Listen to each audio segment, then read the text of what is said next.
Friends, నాసిక్‌లోని టీసీఎస్‌కి సంబంధించిన love జిహాద్ case మనందరికీ తెలిసిందే. అయితే ఇప్పటి వరకు ఈ కేసుకి సంబంధించి నెల రోజులు పూర్తవుతున్నా కూడా ఈ నిధా ఖాన్ పట్టుబడలేదు. ఎక్కడో పరారీలో ఉంది. అసలు ఇక్కడుందా? వేరే దేశానికి వెళ్ళిపోయిందా? అనే విషయం పైన కూడా క్లారిటీ లేదు.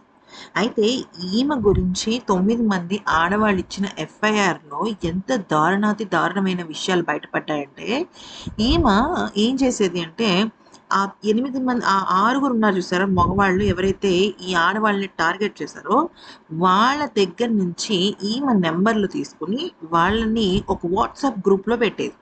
ఆ వాట్సాప్ గ్రూప్‌లో ఎలా ఉంటాయంటే, హిందూ మతానికి వ్యతిరేకంగా, అలాగే వాళ్ళ ముస్లిం మతానికి అవి ఫేవరబుల్‌గా, ఇంకా మన హిందూ మతాన్ని ద్వేషిస్తూ, దూషిస్తూ, ఇంకా చెప్పాలి అంటే బీఫ్ తినటం వల్ల కలిగే ప్రయోజనాలు ఇలాంటివన్నీ పెడుతూ ఉండేదనమాట.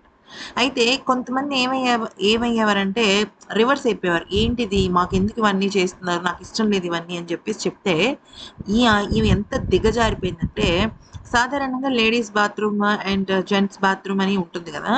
అయితే లేడీస్ బాత్రూమ్ దగ్గరికి వెళ్ళి, వాళ్ళకి తెలియకుండా వాళ్ళకి సంబంధించిన ప్రైవేట్ ఫోటోలు, వీడియోలు తీసి, ఇవి బయట పెడతా, ఇవి సోషల్ మీడియాలో వైరల్ చేస్తానని చెప్పి వాళ్ళని బెదిరించి, భయపెట్టి, బలవంతంగా ఈ లవ్ జిహాద్‌కి సంబంధించిన పనులన్నీ చేయించుకునేదనమాట.